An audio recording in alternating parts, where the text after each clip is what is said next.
தொடர்ந்து இலக்கிய இலக்கணங்கள் எல்லாம் படிக்க வேண்டும்.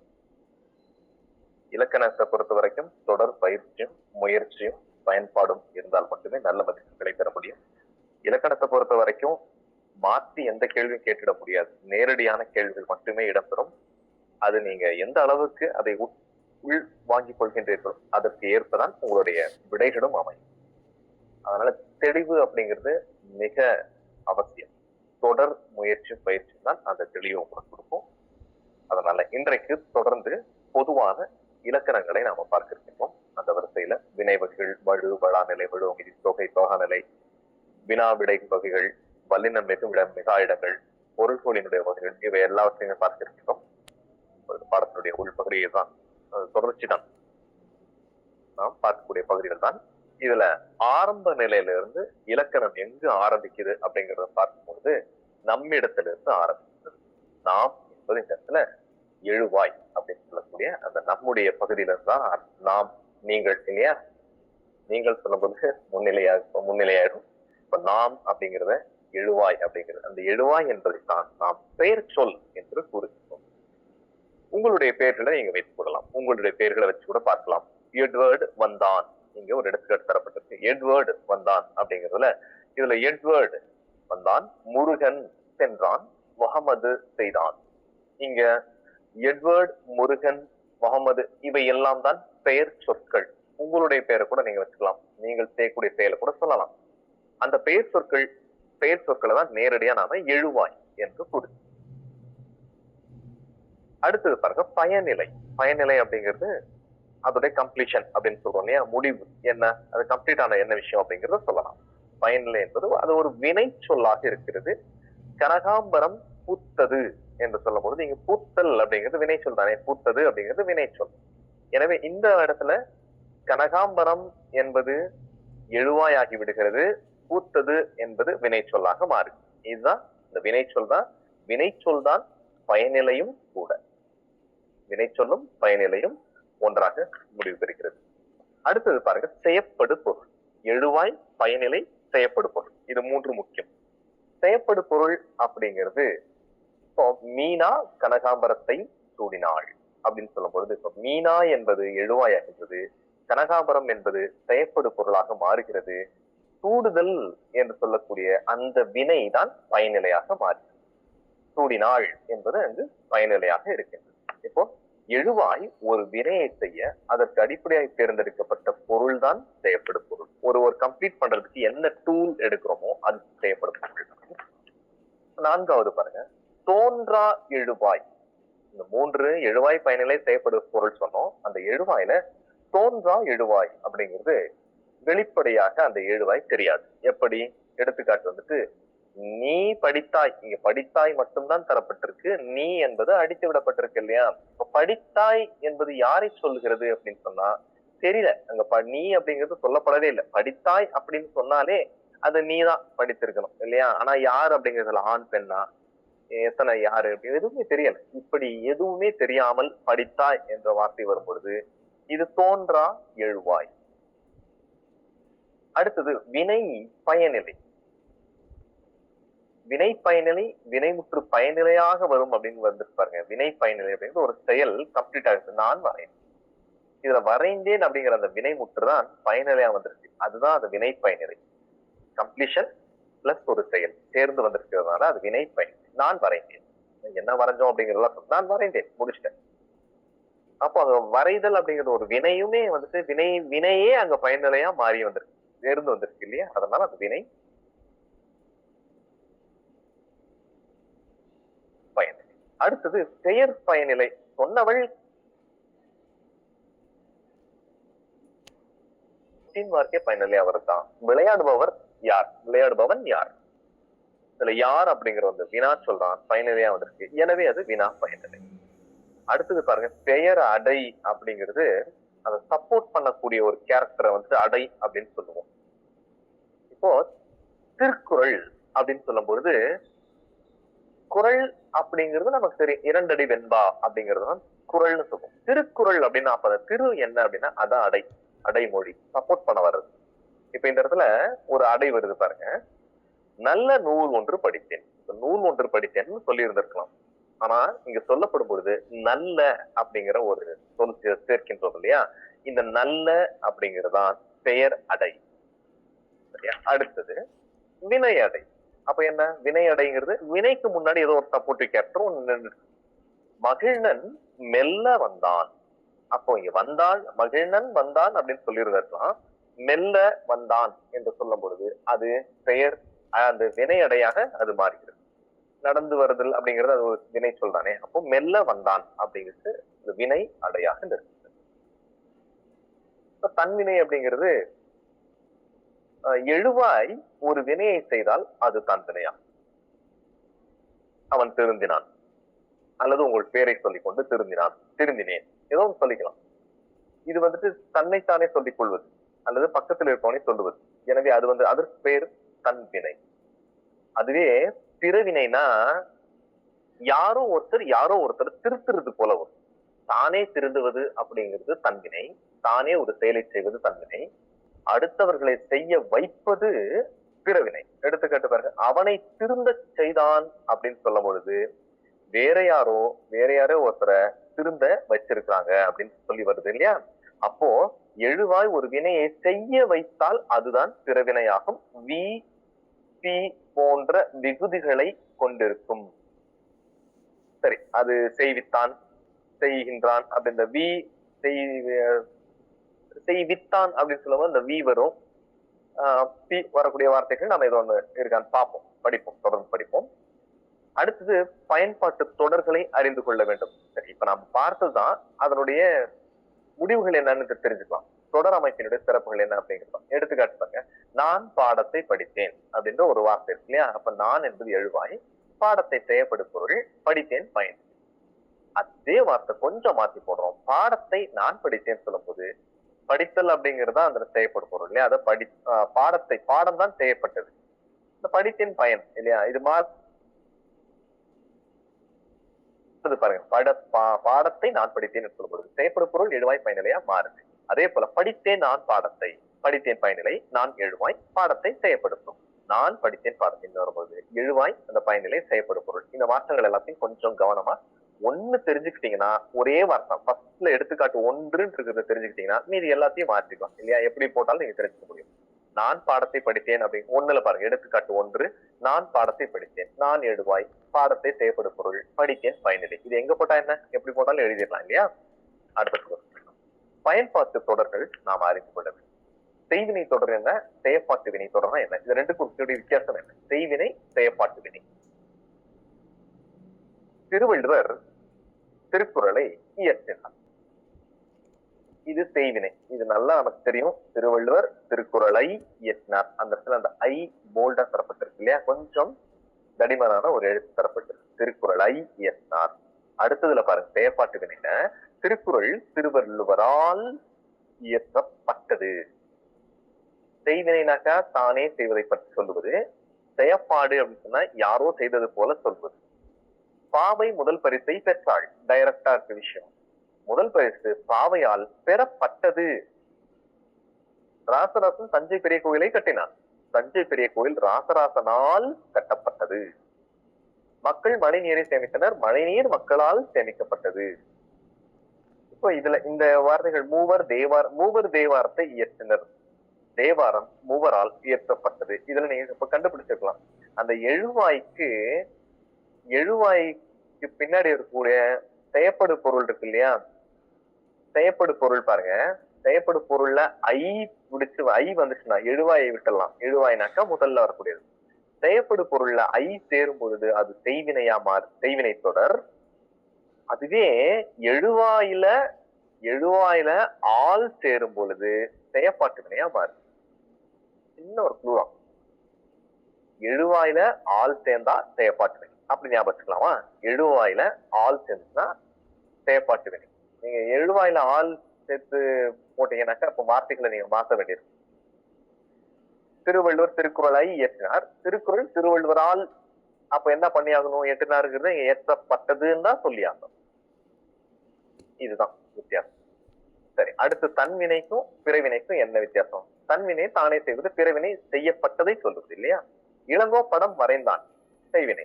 இளங்கோ படம் வரைவித்தான் அப்படின்னா யாரையோ அந்த இளங்கோங்கிறவன் வரைய வச்சிருக்கான்.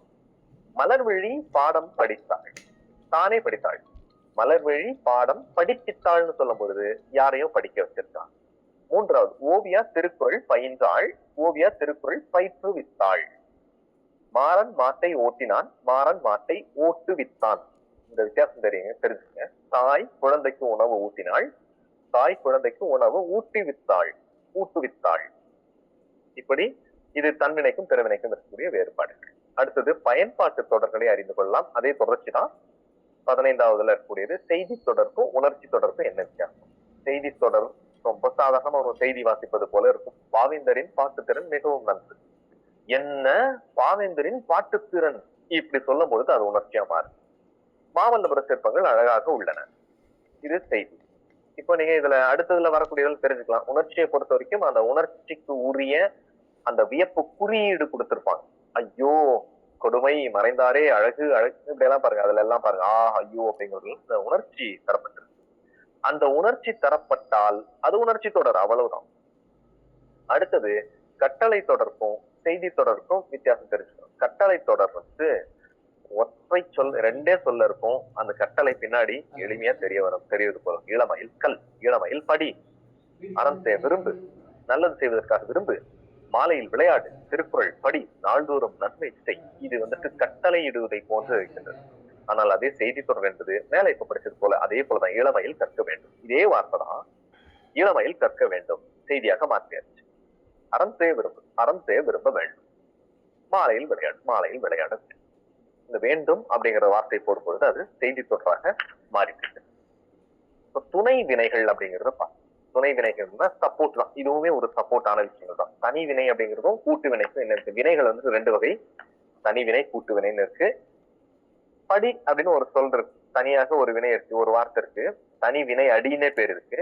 இது பகாப்பதமா இருக்கும். சின்ன சின்ன சொற்களாக இருக்கும், பிரிக்க இயலாதது போன்ற இருக்கும், கட்டளை சொல்லாக இருக்கும். அதுதான் தனி வினை அப்படிங்கிறது. தனியா ஒருத்தரை மட்டும் சொல்றது போல படி அப்படின்னு நம்ம தனியா ஒருத்தரை தான் சொல்லுவோம் இல்லையா? ஆனா அதே கூட்டு வினை சொல்லும் போது முன்னேறினோம் அப்படின்னு வருது பாருங்க. முன்னேறினோம் அப்படின்னா இது பிரிச்சுக்கலாம். முன்னேறி நோம், ஓம், முன்னேறி, இன், ஓம் அப்படின்னு பிரிக்கலாம் நாம். இது பகுபதமாக இருக்கும். ஆனா கூட்டு வினையடியை தான் பிரிக்க முடியும். முன்னேறினோம் அப்படிங்கிறது கூட்டு வினையடின்னு சொல்லி வருது. தனி வினையடிகளை கொண்ட தனி வினை சொற்கள் தனி வினை, தனியா ஒருத்தர் மட்டுமே படி அப்படிங்கிறது ஒற்றைத்தான். கூட்டு வினை நிறைய பேர் சொல்ல முன்னேறினோம் அப்படிங்கிறது நிறைய பேர் சொல்றது போல இருக்கு. இந்த கூட்டு வினையை 3 வகை பிரியுது. என்ன? பெயர் வினை, வினை. ஆணை என்பது ஒரு பெயர் சொல் அப்படின்னு சொன்னாக்கா, இடுதல் அப்படிங்கிறது ஒரு வினை. ஆணை இடுதல், ஆணை இடு, நேரடியா கேள்வி கூட்டல்படு, கேள்விப்படு. அடுத்தது பாருங்க, 2வது வினை, வினையில வருது. கண்டு, பிடி. கண்டு அப்படிங்கிறதும் வினைதான், காணுதல். வினை, பிடி என்பதும் வினை சொல் தான். அப்ப கண்டுபிடி. சொல்லி கூட்டல் கொடு, சொல்லிக் கொடு. அடுத்தது இடை கூட்டல் இடை சொல்வது. முன் ஏறு, ஏறு என்பது வினை, இடை சொல்லாது முன் அப்படிங்கிறது இடை சொற்கள் அப்படின்னு சொல்றோம் இல்லையா? பற்று என்பது வினை சொல், பின்பற்று அப்படிங்கிறது, அந்த பின் அப்படிங்கிறது இங்க இடை சொல்லாக வருகிறது. இது பின்பற்று. கூட்டு வினையில முதல் வினையும் துணை வினையும் எப்படி வருது அப்படிங்கிறது பாருங்க. படம் பார்த்தேன். இப்ப பார் அப்படிங்கிறது கண்களால் பார்க்கின்றது இல்லையா? முதல் வினை பார் அப்படிங்கிற ஒரு வார்த்தை எடுக்கிறோம் வைங்களேன். அத முதல் வினையை எடுத்தோம்னாக்கா படம் பார்த்தேன் அப்படிங்கிற சொல்ல அந்த பார் என்பது கண்ணால் பார்ப்பது. ஆனால் அதே துணை வினையில வரும்போது பாருங்க, அதே பார் என்னவாகுது பாருங்க, எழுதி பார்த்தாள் அப்படின்னு சொல்லும் போது அந்த இடத்துல பார் அப்படிங்கிறது சோதித்தறிதல் அப்படிங்கிற விஷயத்துக்கு போயிடும். அதே பார் என்ற சொல்தான், ஆனால் சோதித்து அறிதல். எழுதி பார்த்தான் அப்படின்னாக்கா எழுதுனதை பார்த்தாள் அப்படிங்கிறது அர்த்தம் கிடையாது. எழுதி பார்த்தாள்னாக்கா அதை எழுதியதை சோதித்து அறிந்தாள் என்று பொருள். அப்ப அதே பார் என்ற சொல் கூட்டு வினையில வரும் பொழுது ரெண்டு விதமாக மாறிவிடுகிறது. கூட்டு வினையில முதல் உறுப்பாக தன் அடிப்படை பொருளை தரும் வினை முதல் வினை, தன்னைத்தானே சொல்வதாக இருக்கிறது. அதே கூட்டு வினையில 2வது உறுப்பாக அதாவது எழுதி பார்த்தான் அப்படிங்கும் போது 2வது உறுப்பாக பார் அப்படிங்கிறது 2வது தன் அடிப்படை பொருளை விட்டு முதல் வினைக்கு துணையாக வேறு பொருளை தருகிறது. எழுதி பார்த்தாள் அப்படிங்கிறது அந்த பார்த்தாள்ங்கிறது 2வது வார்த்தையாக வந்தாலும் அந்த பார் என்பது முதல் வார்த்தையான எழுதி அதற்கு தான் சேர்ந்துருச்சு. எனவே அதுதான் துணை வினையாக சொல்லப்படுது. முதல் வினை செய்ய அல்லது செய்து வினையற்ற வடிவில் இருக்கும். அதாவது தன்னைத்தானே கூறுவதை போல இருக்கும் செய்ய செய்ய செய்து அப்படிங்கிறதுல இந்த வினை எச்சங்கள் அப்படின்னு சொல்லுவோம். அடுத்தது பாருங்க, வினை அடி வடிவில் இருக்கும் திணைப்பால் இடம் காலம் காட்டும் விகுதிகளை பெறும் தமிழில் 40 துணை வினைகள் உள்ளன. துணை வினைகள் பெரும்பாலான முதல் வினையாகும். துணை வினைகள் 40 துணை வினைகள் இருக்கு. முதல் வினையாகவும் இருக்கு, துணை வினையாகவும் வரும். அதுக்குதான் கீழே ஒரு படம் தரப்பட்டிருக்கு. முதல் வினையாகவும் துணை வினையாகவும் வரக்கூடிய சொற்கள் என இரு, கொடு, கொள், காட்டு, போ, வா, பார், முடி, வை, விடு, தள்ளு, போடு. இந்த வார்த்தைகள் எல்லாம் நீங்க பயன்படுத்தி பார்த்தால் அதுல முதல் வினை என்ன, துணை வினை என்ன அப்படிங்கறத நீங்க கண்டுபிடிச்சணும். இந்த வார்த்தைகளை பயன்படுத்தி பார்க்கணும். இரு அப்படிங்கறத வச்சு இருங்கிற வார்த்தையை வச்சு கண்டுபிடிச்சு பாருங்க. முதல் வினையை வச்சு எழுதி பாருங்க, ரெண்டாவது வினை வர மாதிரி எழுதி பார்க்கணும். கொடு, கொள் எல்லாமே இந்த வார்த்தைகளை எல்லாம் நீங்கள் அப்படி எழுதி பார்க்கும் பொழுது முதல் வினை என்ன, துணை வினை என்ன அப்படிங்கறத கண்டுபிடிக்கணும். அடுத்த பகுதி தமிழில் வழங்கக்கூடிய துணை வினை சொற்கள் அப்படிங்கிற ஒரு கருத்து சித்திரம் தரப்பட்டிருக்கு. இதுதான் துணை வினை சொற்கள் அப்படின்னா இந்த வார்த்தைகள் எல்லாவற்றையும் பயன்படுத்தி பார்க்கணும். மேல வேண்டும், ஆம் அப்படிங்கறத ஆரம்பிச்சு அப்படியே வலது பக்கத்துல ஆயிற்று, இடு, உள், ஒளி, காட்டு, கூடும், கூடாது, கொடு, கொண்டிரு, கொள், சொல், செய், தள்ளு, தா, தொலை, படு, பார், ஒரு, போ, வை, வந்து, விடு, வேண்டாம், முடியும், முடியாது, இயலும், இயலாது இந்த வரைக்கும் வரக்கூடிய இத்தனை வார்த்தைகளையும் நீங்க வேற ஒரு சொல்லோடு சேர்த்தித்தான் இதை நீங்க சொல்ல வேண்டியிருக்கும். வேண்டும் அப்படிங்கிற வார்த்தையை நீங்க எதுக்கு பயன்படுத்துவீங்க? படிக்க வேண்டும் அப்படின்னு பயன்படுத்தலாம். ஆம் அப்படிங்கிறது ஏதோ ஒரு விஷயத்திற்கான ஒரு துணை வினையாக நீங்கள் அதை சேர்த்துக் கொள்ளலாம். இப்ப நான் சொல்றேன், சேர்த்துக் கொள்ளலாம், சேர்த்துக்கொள் அப்படின்னு முடிச்சிருக்கலாம். ஆம் அப்படிங்கிறது என்ன அப்படின்னா அதான் துணை வினை, கொள்ளலாம். படித்தாயிற்று, ஆயிற்று அப்படிங்கிற வார்த்தை பயன்படுத்தும் பொழுது படித்தாயிற்று. அப்ப படித்தல் அப்படிங்கிற ஒரு துணை வினை, ஆயிற்று துணை வினை, படித்த ஆயிற்று. இதுதான் இப்படி நீங்க பயன்படுத்தி பார்க்கும்போது இதை கண்டுபிடிச்சு. துணை வினையினுடைய பண்புகள் எப்படி இருக்கும் அப்படின்னா, இந்த துணை வினைகள் பேசுவருடைய மனநிலை மற்றும் செயலினுடைய தன்மைகளை புலப்படுத்துகிறது. படித்தாயிற்றுன்னு இப்ப நான் ஒண்ணு சொல்லும் போது நம்ம படிச்சுட்டோம் அப்படிங்கிற யார் அந்த வேலை செய்கின்றாரோ அவருடைய மனநிலையை காட்டுகிறது. முதல் வினையை சார்ந்து வினை பொருண்மைக்கு மெருகூட்டுகிறது. ஆயிற்று அப்படிங்கிறது ஓகே முடிச்சிட்டோம் அப்படின்னு. படித்தாயிற்று அப்படின்னு சொன்னாக்கா படிச்சுதான் முடிச்சிருக்கிறோம் அப்படிங்கிறது. இன்னொன்னு சொல்றேன், ஆயிற்று உண்டாயிற்று அப்படின்னாக்கா நடந்து விட்டது, ஏதோ ஒன்று ஆயிடுச்சு. அப்போ முதல்ல இருக்கக்கூடிய வார்த்தைக்கு மெருகூட்டக்கூடிய சொல்லாக இந்த துணை வினைகள் இருக்கு.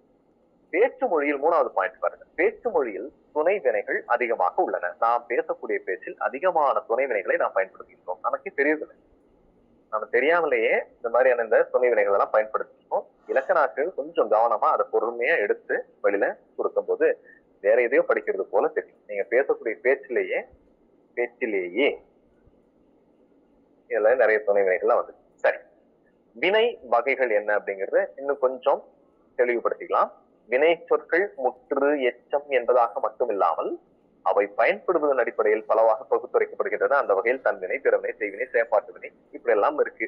இப்ப நம்ம பார்த்ததுதான் இன்னும் கொஞ்சம் கன்க்ளூஷன் சொல்லி முடிக்கிறது போல. தன்வினை வாக்கியம் வந்து எழுவாய் தானே ஒரு செயலை செய்தல் வேண்டும்.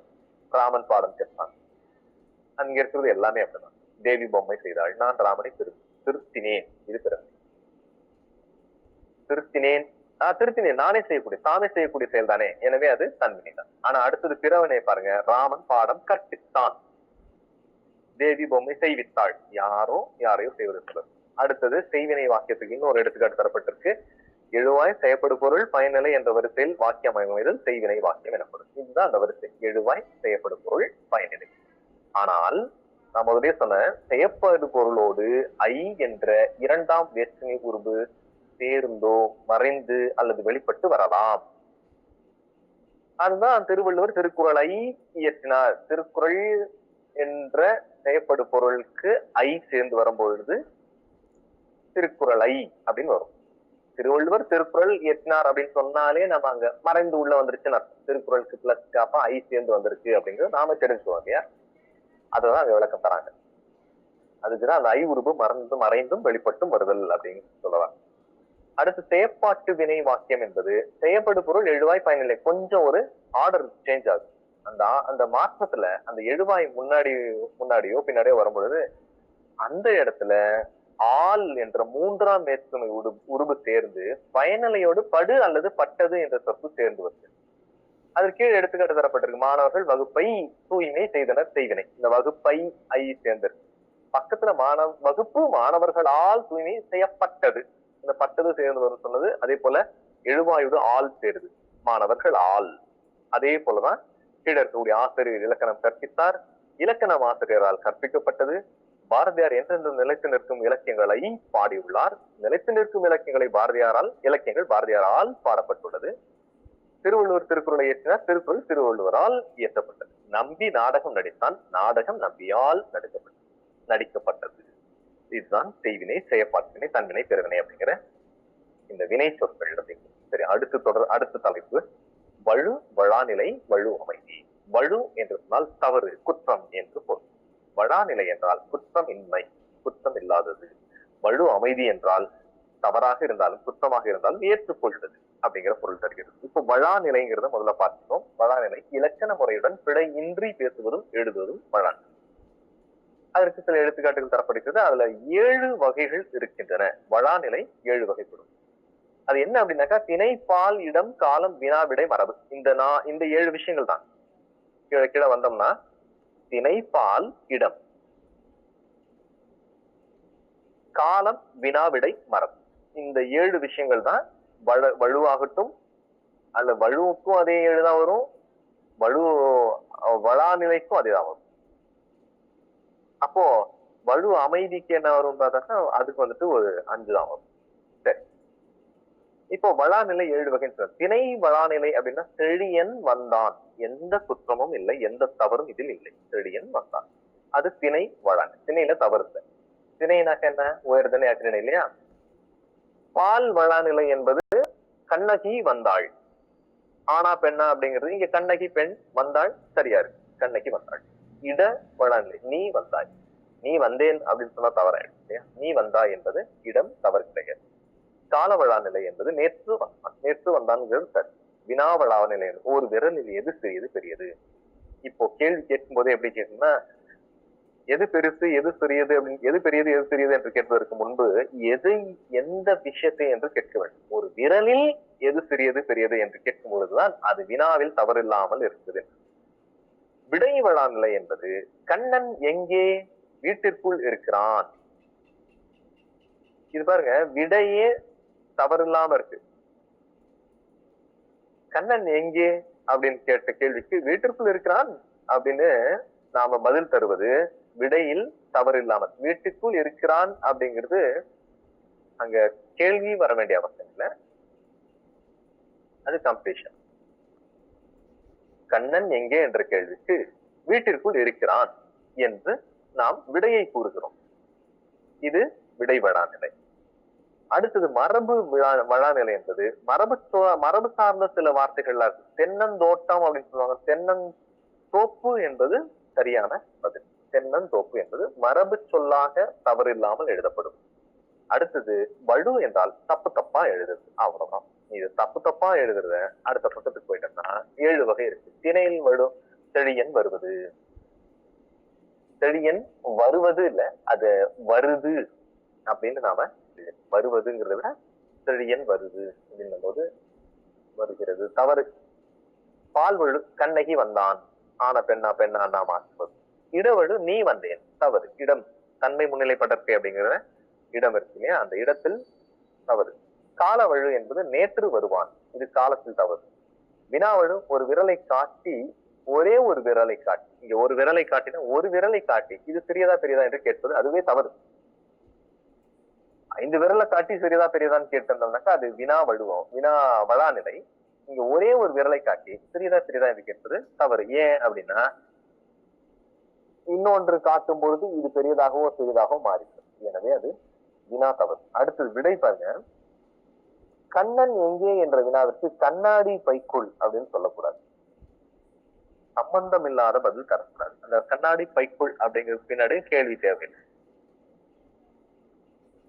கேட்ட கேள்வி கண்ணன் எங்கே என்பது, ஆனால் விடை தந்தது கண்ணாடி பைக்குள் இருக்கிறது என்பது போல விடை. எனவே இது விடையில் தவறு. மரபு என்பது தென்னந்தோப்பை தென்னந்தோட்டம், தென்னந்தோப்புன்னு சொல்லியிருக்கணும். இப்ப முன்னாடிதான் நம்ம படிச்சோம், தென்னந்தோப்புன்னு படிச்சோம். தென்னந்தோப்பும் படிக்கிறது விட்டது தென்னந்தோட்டம் என்று சொல்லுவது விடையில் வழு, மரபில் வழு. அதேதான் கீழே தரப்பட்டிருக்கு. தொடர்ச்சியாக பக்கத்துல பாருங்க, வழு அமைதி அப்படிங்கிறது இலக்கண முறைப்படி பிழையுடையது எனினும் இலக்கண ஆசிரியர்கள் ஏதேனும் ஒரு காரணம் கருதி பிழை அன்று என ஏற்றுக்கொள்வதுதான் வழு அமைதி. தவறாக இருந்தாலும் அதை ஏற்றுக்கொள்வது. இப்ப திணையில் ஏற்படக்கூடிய வழு அமைதி என்ன? என் அம்மை வந்தாள் என்று மாட்டை பார்த்து கூறுவது திணை வழு அமைதி. அதாவது ஆசையின் காரணமாக அக்னிய உயர்தனையா நாம சொல்லிக் கொள்வது.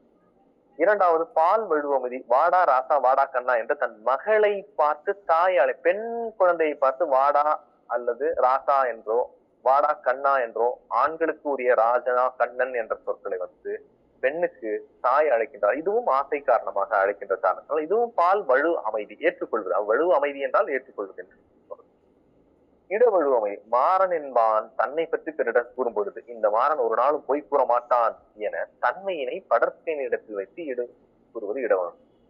தான் என்ன சொல்றாங்க, தவறு செய்ய மாட்டான் அப்படின்னு இன்னொருத்தர் நான் எப்பவுமே தவறு செய்ய மாட்டான் பேரை சொல்லி சொல்றது. அது இடத்திற்கான வழுவம். காலம் வழுவமைதி என்பது குடியரசுத் தலைவர் நாளை தமிழகம் வருகிறார். நாளைக்கு வருவார்னு சொல்ற. குடியரசுத் தலைவர் நாளை தமிழகம் வருவார், ஆனால் இங்க நாளை தமிழகம் வருகிறார் அப்படின்னு சொல்லி சொல்லும் போது இது காலம் இடம். நாளை என்பது இன்றைக்கு வருகிறார்னா இன்றைக்கு சொல்லணும், வருவார்னா நாளைக்கு சொல்லணும். எனவே அது கால வழுவம். மரபு வழுவமைதி அப்படிங்கிறது மரபு சொற்களாக பேச வேண்டியது தவறாக பேசுவது. இங்க பாரதியார் சொல்லிட்டார் அப்படிங்கிறதுக்காண்டி கத்தும் குயிலோசை சத்தை காதல் பட வேண்டும் என்று அப்படி சொல்லுகிறார் இல்லையா. குயில் கத்தாது, குயிலானது கூ. எனவே அது மரபு வழுவம். பாரதியார் ஏன் பாரதியார் சொன்னாதான் ஏற்றுக்க முடியும், நீங்க எல்லாம் சொன்னாலும் நான் சொன்ன ஏற்றுக்கொள்ள முடியாது. காரணம், ஒரு சமுதாயத்தில் உயர்ந்த ஒருவர் பேசக்கூடிய சொற்களை அப்படியே வழுவமைதியாக ஏற்றுக்கொள்கிறார். அடுத்தது தொகை நிலை தொடர், தொகா நிலை தொடர். அதற்கு கீழே இருக்கக்கூடிய அந்த மைண்ட் மேப் எல்லாமே அதே சேம் மாத்திதான். அதனால அடுத்து வச்சுக்கலாம். தொகை நிலை தொடர், தொகா நிலை தொடர் என்று. தொகை நிலை தொடர் அப்படின்னா வேற்றுமை தொகைகளை கொண்ட சொற்கள், அது வெளிப்பட்டோ மறைந்தோ காணப்படும், அது தொகை நிலை தொடர். தொகா நிலை தொடர் என்று சொல்லுவது உள்ள வேற எந்த பெயர் சொல்லுக்கு அடுத்தது வேற எந்த வேற்றுமை உருவுகளோ இடை சொற்களோ உரி சொற்களோ எதுவுமே இல்லாமல் இருந்தால் அது தொகா நிலை தொடர். இவ்வளவுதான் வித்தியாசம். அது கொஞ்சம் விளக்கமா வாசிக்கிற கேட்டுங்க. சொற்கள் சொற்றொடர் அப்படிங்கிறது சொற்கள் பல தொடர்ந்து நின்று பொருள் தருவது சொற்றொடர் அல்லது தொடர் எனப்படும். எடுத்துக்காட்டு நீர் பருகினான் வெண் தங்கு ஊதினான், இது சொல் தொடர்கள். இப்ப தொகை நிலைனா என்ன? நான் சொல்றேன் தொகை நிலை என்ன? பெயர் சொல்லோடு வினை சொல்லும் பெயர் சொல்லும் சேரும் தொடரின் இடையில் வேற்றுமை உருவுகளோ, பெயர்லயோ அல்லது வினையிலையோ வேற்றுமை உருவுகளோ வினை பண்பு முதலியவற்றினுடைய உருவுகளோ தொக்கி மறைந்து இரண்டு அல்லது அதற்கு மேற்பட்ட சொற்கள் ஒரு சொல் போல் நிற்குமாற்றான் அதை தொகை நிலை தொடர் என்று கூறுவர். கரும்பு தின்றான் அப்படின்ட்டு, கரும்பு தின்றானுக்கு பின்னாடி நம்ம கரும்பை தின்றான் அப்படி சொல்லிக்கலாம் இல்லையா. ஐ அப்படிங்கறத போட்டுக்கலாம். அப்படி பார்க்கும் பொழுது இதுக்கு பேர் தான் தொகை நிலை அப்படிங்கிறது. அப்போ வேற்றுமை ஒரு உள்ள வச்சு நாம மறைஞ்சோ டைரக்டா இல்லாம இந்த இடத்துல மறைவாக சொல்லப்பட்டிருக்கு. கரும்பு தின்றான் என்று சொல்லி கரும்பை தின்றான், அங்க ஐ மறைந்து காணப்படுகிறது. எனவே இது தொகை நிலை. இந்த தொகை நிலை 6 வகைப்படும். அது வேற்றுமை தொகை, வினை தொகை, பண்பு தொகை, ஓமை தொகை, உண்மை, அன்மொழி தொகை. இந்த 6 வகை தொகை நிலை தொடர்பை ஞாபகத்துல வைங்க. அதுக்கு இந்த முதல்ல இருக்கக்கூடிய ஒரே இந்த ஒரு கட்டத்துல இருக்கக்கூடிய இந்த மைண்ட் மேப் தரப்பட்டிருக்கு இல்லையா, கருத்து சித்திரம் தர, இதுலயே நீங்க தெரிஞ்சுக்கலாம். வேற்றுமை தொகை, வேற்றுமை இத்து போட்டுக்கலாம். வேற்றுமை தொகை அப்படிங்கிறதுல வேலூர் சென்றார் அப்படின்னா வேலூருக்கு சென்றார். அங்க இக்கு வேலூருக்கு என்ற 4ஆம் வேற்றுமை உருவு உள்ள மறைந்திருக்கிறது. வேலூருக்கு சென்றார். வினை தொகை அப்படிங்கிறது எப்படின்னாக்கா வீசு தென்றல். இந்த வீசு தென்றல் என்ற சொல் ஏற்கனவே வீசியதா இனிமேல் வீசுமா இதற்கு பிறகா என்பது தெரியாது நமக்கு. எனவே அது வீசு தென்றல் அப்படிங்க. அடுத்தது இந்த வீசு என்பது 3 காலத்திற்கும் பொதுவாக சொல். எனவே அது வினை தொகை. பண்பு தொகை கரும்பலகை மை விகுதி மறைந்திருக்கும் பண்பு தொகை. அது மட்டும் இல்ல, இன்னும் இதற்கான விளக்கம் அடுத்து வருகிறது, பார்க்கலாம். ஓமை தொகை மலர்கை என்ற வார்த்தை, மலரை போன்ற கை, அப்ப உள்ள போன்ற மறைஞ்சது. உம்மை தொகையில நீ நான் அப்படின்றதுல இருக்கு பாருங்க, நீயும் நானும் அப்படிங்கிறது மறைந்திருக்கா, எனவே அது உண்மை தொகை. அன்மொழி தொகை என்பது சிவப்பு சட்டை பேசினார் அப்படின்னாக்கா அன்மொழி அப்படிங்கிறது அல்லாத மொழி அப்படின்னு சொல்லுவோம். அதாவது சிவப்பு சட்டை பேசினார் அப்படின்னு சொன்னா சிவப்பு சட்டை போட்டிருந்தவர் பேசினார் அப்படிங்கிறதுதான். அதனால அது அன்மொழி. அங்கே வேற எந்த உருவுகளும் உள்ள கிடையாது. சரி, வேற்றுமை தொகை இப்போ ஒவ்வொன்னா இதற்கான விளக்கம் பாருங்க. மதுரை சென்றார் அப்படிங்கிறதுல இப்ப நாம வேலூர் சென்றார் அப்படிங்கிறத பார்த்தோம். அதே போல இங்க வேற கொடுத்திருக்கு மதுரை சென்றார். இந்த தொடர் மதுரைக்கு சென்றார் என விரிந்து நின்று பொருள் தருகிறது. அப்போ கு என்ற 4ஆம் வேற்றுமை உருவு இல்ல. ஆனால் அது தொக்கி பொருளை உணர்த்துது. அப்போ ஐ, ஆல், கு, இன், அதுக்கன் இந்த ஏதாவது ஒண்ணு உள்ள மறைஞ்சிருச்சுன்னா அதான் வேற்றுமை தொகை அப்படின்னு சொல்லுவோம். அடுத்தது உருவும் பயனும் உடன் தொக்க தொகை. தேர்ப்பாகன் அப்படிங்கிற சொல்ல தேர்ப்பாகன்னா யாருன்னா தேரை ஓட்டும் பாகன் அப்படின்னு சொல்லிட்டு பெருசா அப்படி விரிது. அந்த தேருக்கு முன்னாடி 2ஆம் வேற்றுமை உருவு ஐயும் சேருது. அந்த பாகன் யாருனாக்க ஓட்டுபவன் தான் பாகன். அந்த ஓட்டும் என்ற அந்த பயனும் வந்துட்டு உள்ள மறைஞ்சு வருது. இப்படி 2ஆம் வேற்றுமை உருவம் 3ஆம் வேற்றுமை உருவம் உருவும் பயனும் அந்த வேற்றுமை உருவும் ஓட்டும் என்ற பயனும் சேர்ந்து வருகின்ற காரணத்தினால் அதுதான் வந்துட்டு உருவும் பயனும் உடன் தொக்க தொகை எல்லாம் சேர்ந்து வருகிறது அப்படின்னு அர்த்தம். இப்போ தமிழ் தொண்டுங்கிற ஒரு வார்த்தை இருக்குங்களே, தமிழுக்கு செய்யும் தொண்டு அப்படிதானே? தமிழுக்கு அப்ப தமிழுக்கு 4ஆம் வேற்றுமை வந்துருச்சு. தொண்டுன்னா என்ன தொண்டு? செய்யும் தொண்டு தானே. அப்ப அதை செய்யும் என்பது பயன். இதுதான் உடன் தொக்க தொகை அப்படிங்கிறது. வினை தொகை அப்படிங்கிறது காலம் காட்டும் இடைநிலையும் பெயரச்ச விகுதியும் மறைந்து நிற்க வினை பகுதியை தொடர்ந்து ஒரு பேர் ஒரு சொல்லை போல் நடப்பது வினை தொகை எனப்படும். அது விளங்கி இருக்காதுன்னு நினைக்கிறேன். அது வேண்டியதில்லை. அதை நம்ம எப்படி தெரிஞ்சுக்கலாம்? காலம் கறந்த பெயரச்சம் அதுதான் வினைத்தொகம் அப்படின்னு எடுத்துக்காட்டு வச்சு சொல்லலாம். வீசு தென்றல் அல்லது கொல்களிறு அப்படிங்கிற வார்த்தையை பாருங்க. வீசுகின்ற தென்றல், வீசும் தென்றல், வீசிய தென்றல். கொல்லுகின்ற களிறு, கொல்லும் களிறு, கொல்ல போகும் களிறு. அப்படி வரும் மாறி மாறி வருது. இந்த 3 காலங்களையும் காட்டி வருகிறதா? அதுதான் வினை தொகை அப்படிங்கிறோம். இதை வந்துட்டு காலம் கறந்த பெயரச்சம் அப்படின்னு சொல்லுவோம். அந்த காலம் கறந்த பெயரச்சமே வினை தொகையாகும் அப்படிங்கிறது முக்கியமான வரி. காலம் கறந்த பெயரச்சம் என்ன? காலத்தை கணிக்க முடியாத பெயரெச்சம் எது அப்படின்னு கேட்டா அதான் வினை தொகை. அடுத்தது காலம் காட்டும் இடைநிலைகள் இப்பெயரச்சங்களில் தொக்கி இருக்கின்றன. இதேதான் இதுலயே வந்துட்டு தொகை 4ஆவது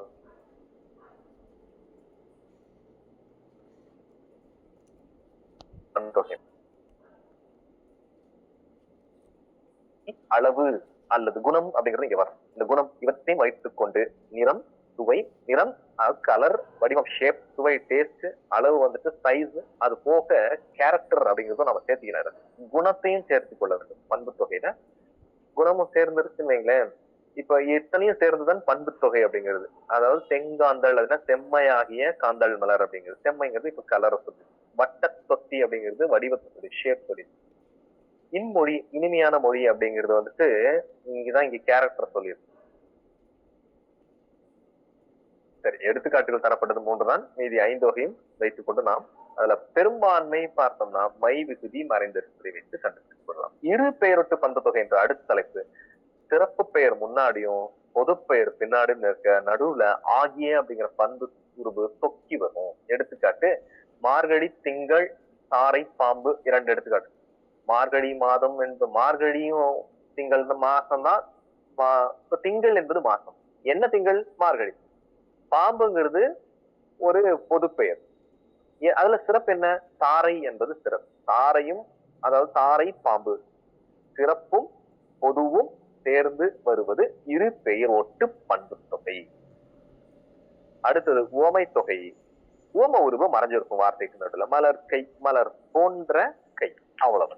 அடுத்தது உண்மை தொகை. உண்மை தொகையை பொறுத்த அப்படிங்கிற இடைச்சொல் வந்துட்டு அதுவும் அப்படிதான் மறைஞ்சுதான் வரும். எடுத்துக்காட்டு அண்ணன் தம்பி அப்படின்னா அண்ணனும் தம்பியும், தாயும் தேயும். இது வந்துட்டு அந்த மறைஞ்சு வந்தால் உண்மை தொகை. வெளிப்பட்டு வந்தால் 2 டைம் வந்துருச்சுன்னாக்கா எண்ணும்மை. இங்க தரப்படல, ஒரே ஒரு முறை வந்தா அது முற்றுமை. மறைஞ்சு வந்தா அது உண்மை தொகை. அந்த உண்மை தொகை தான் நாம படிச்சிருக்கோம். மறைஞ்சு வருது அண்ணன் தம்பி, அண்ணனும் தம்பியும்.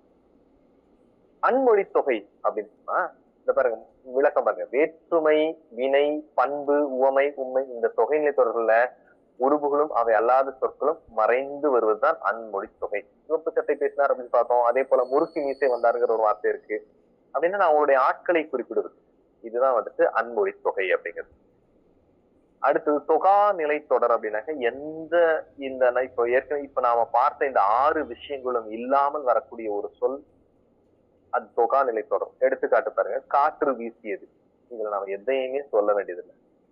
நடுவுல எந்த வார்த்தையும் உள்ள ஒளிஞ்சு கிடையாது, எதுவுமே மறைச்சும் கிடையாது, நேரடியாக இருக்கிறது.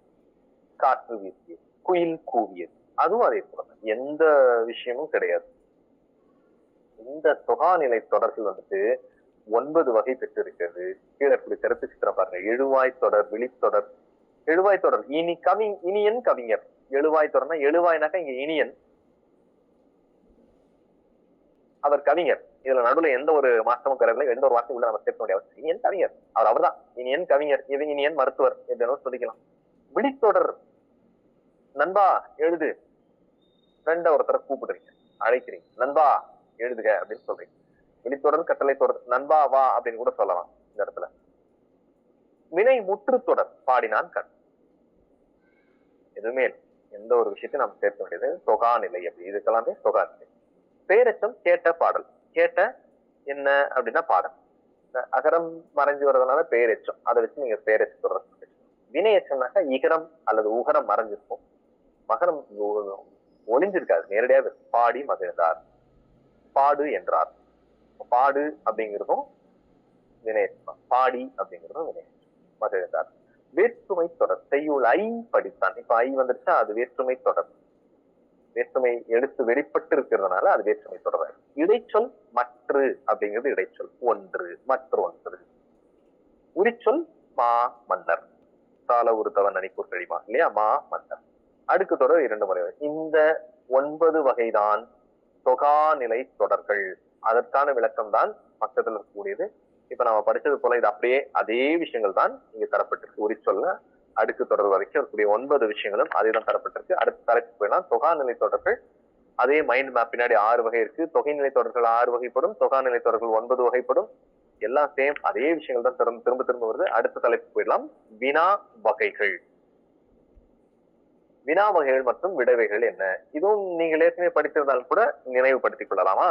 வினா வகைகள், விடைவைகள். வினா வகை என்பது அறிவினா, அறியா வினா, ஐய வினா, குழல் வினா, குடை வினா, ஏவ வினா என்று 6 வகைப்படும். வினா வகை 6, விடை வகை 8 இல்லையா? வினா 6. அறிவினா என்ன? மாணவரிடம் இந்த கவிதையின் பொருள் யாது என்று ஆசிரியர் கேட்டார். இப்படி என்ன அப்படின்னா, எனக்கு தெரியும் உனக்கு தெரியுமா அப்படின்னு கேட்கறது தான் அறிவினா. அறிந்து கொள்வதற்கான வினாதான் அறிவினா. உனக்கு தெரிஞ்சிருக்கா என்று நான் அறிந்து கொள்ள வேண்டும், அதுதான் அறிவினா. அறியா வினானா என்ன? எனக்கும் தெரியாது உனக்கும் தெரியுமா அப்படிங்க. இந்த கவிதையின் பொருள் யாது அப்படின்னு சொல்லிட்டு ஒரு ஸ்டூடெண்ட் ஆசிரியர்கிட்ட கேட்பது அறியா வினா. அவனுக்கு தெரியாது, ஆசிரியர்கிட்ட இருந்து கேட்டு தெரிஞ்சுக்க விரும்பலாம். இது அறியாத வினா. ஐய வினா அப்படின்னா டவுட்டை கிளியர் பண்றதுக்காக வேண்டி கேட்பது இல்லையா? இந்த செயலை செய்தது மங்கையா மணிமேகலையா அப்படிங்கிற ஒரு கன்ஃபியூஷன். அதனால அதுக்கு பேர் ஐயம், டவுட், சந்தேகம். குழல் வினா அப்படின்னாக்க பெறுவதற்காக கேட்பது. ஜெயகாந்தன் சிறுகதைகள் இருக்கிறதா அப்படின்னு ஒரு கடையில கேட்கும் பொழுது, அப்ப அதற்கு பேர் வந்துட்டு நாம் வாங்குவதற்காக அந்த ஒரு வினாவை எழுப்புகின்றோமா, அதனால் அதற்கு குழல் வினா. கொடை வினா என்பது தருவதற்காக எழுப்பக்கூடிய வினா. என்னிடம் பாரதிதாசன் கவிதைகள் 2 படிகள் உள்ளன, உன்னிடம் பாரதிதாசன் கவிதைகள் இருக்கிறதா அப்படின்னு சொல்லும் போதே உனக்கு கொடுக்கறதுக்கு நான் தயாரா இருக்கேன், உன்கிட்ட இருக்கா என்பது. இது கொடை வினா. அடுத்த ஏவல் வினா, ஆர்டர் பண்றது. அதுவுமே அதுல கட்டளையிலேயே வந்துட்டு ஒரு கேள்வி இருப்பார்கள். வீட்டில் தக்காளி இல்லை, நீ கடைக்கு செல்கிறாயா, அப்போ நீ போறியா அப்படிங்கிறது ஒரு கட்டளை தான், ஏவுதான், ஏவுதல். அது கீழே அந்த நன்னூலினுடைய வரிகள் இருக்கு பாருங்க, அது ரொம்ப முக்கியம். நன்னூலினுடைய நூற்பா இருக்கு பாருங்க, அதுதான் இவ்வளவு படிச்சதுக்கும் முக்கியமானது. தொட்டு மறை நேர் ஏவல் வினாதல், உற்றது உரைத்தல் உருவது கூறல், இனமொழி எனும் இறையொள் இறுதி நிலவி ஆய்ந்தும் அப்பொருண்மையின் நேர்ம. இது விடைக்கான நூற்பா. வினாவிற்கான நூற்பா அடுத்தது. அறிவு அறியாமை ஐயுறல் கொழல் கொடை ஏவல் தரும் வினா 6 எடுத்தார். இப்போ மேல சொன்னது விடை, மேல சொன்னது விடை வகை, கீழே சொல்றதுதான் வினா. சுட்டு மறைநேர் ஏவல் வினாதல், உற்றதுரைத்தல் உருவது கூறல், இனமொழி எனும் எண் இறையுள் இறுதி நிலவிய ஐந்தும் அப்பொருண்மை நேர்ப. விட்டுருங்க, இது விடைக்கான நூற்பா. கீழே இருக்கக்கூடிய நன்னூல் நூற்பா வந்து வினாவிற்குரியது. அதேதான் அங்க பக்கத்துல இருக்கக்கூடியது மைண்ட் மேப்ல தரப்பட்டிருக்கிறது. அதான் வினா 6 வகைப்படும் அப்படிங்கிறது தரப்பட்டிருக்கு. அறிவினா, அறியா வினா, ஐய வினா, கோழல் வினா, கொடை வினா. அதற்கான எடுத்துக்காட்டுகள் தரப்பட்டிருக்கு. ரொம்ப எளிமையானதான், ஒரு முறை படிச்சாங்க. அடுத்தது விடை வகை கொஞ்சம் விளக்கம் தெரிஞ்சுக்கிட்டு அடுத்தது போயிடலாம். சுட்டு விடை மறை இப்ப நம்ம படிச்சாலும் விடை வகைகள் 8 வகைப்படும் அப்படிங்கிறது படிச்சாச்சு. இப்ப அந்த நூற்பாக்கான விளக்கம் பாருங்க. முதல் 3 வகையும் நேரடி விடைகளாக இருப்பதனால் வெளிப்படை விடைகள் எனவும், அடுத்த 5 விடைகளும் குறிப்பாக இருப்பதால் குறிப்பு விடைகள் எனவும் கொள்ளலாம் அப்படின்னு சொல்லும் போது இப்படியும் வச்சுக்கலாம் அப்படின்னு சொல்றாங்க. இது ரொம்ப கன்ஃபார்ம் அப்படிங்கறதான் அவசியம் இல்லை. வச்சுக்கலாம் அப்படிங்கறத சொல்றாரு. நன்னூலாரே அப்படிதான் சொல்றாரு. முதல் 3 எது முதல் 3? சுட்டு விடை, மறைவிடை, நேர்விடை. இந்த மூணுமே வெளிப்படை வகை விடைகள். அடுத்து வரக்கூடிய 5ம் குறிப்பால் வரக்கூடியது. இப்ப சுட்டு விடைக்கு எடுத்துக்காட்டு சுட்டி கூறு விடை. கிடைத்தது எங்க இருக்கிறது என்று கேட்டால் இப்பக்கத்தில் உள்ளது அப்படின்னு சொல்லி சுட்டி காட்டுறோம். எனவே அது சுட்டு விடை. மறைவிடை இதுவும் பாருங்க நேரடியா தான் வரும். மறுத்து கடைக்கு போவாயான்னா போக மாட்டேன், முடிஞ்சிச்சு. இது மறுத்தல், நேர்விடை. மறைவிடை அது. நேர்விடைங்கிறது கடைக்கு போவாய் என்ற கேள்விக்கு போவேன். நேரடியா போவாயானா போவேன், ஆமா அப்படின்னு சொல்றேன். இந்த முதல் சொல்லப்பட்ட இந்த மூன்றுமே வெளிப்படை விடைகள் அப்படின்னு நன்னூலார் கூறுகிறார். இப்போ சைடில் நம்ம 1, 2, 3 போட்டுக்கலாம். சுட்டு விடை 1, மறைவிடை 2, நேர்விடை 3 அப்படின்னு எடுத்துக்கிட்டோம்னா இப்ப இந்த 3 மட்டும்தான் வெளிப்படை விடைகள் அப்படின்னு பேரு. அடுத்தது வரக்கூடியதுக்கு குறிப்பு விடைகள் அப்படின்னு. ஏன் அப்படின்னா இவையெல்லாம் குறிப்பால் இருக்கிறது. எப்படி? நேரடியாக சொல்லல, மறைச்சும் சொல்லல, சுட்டியும் சொல்லல.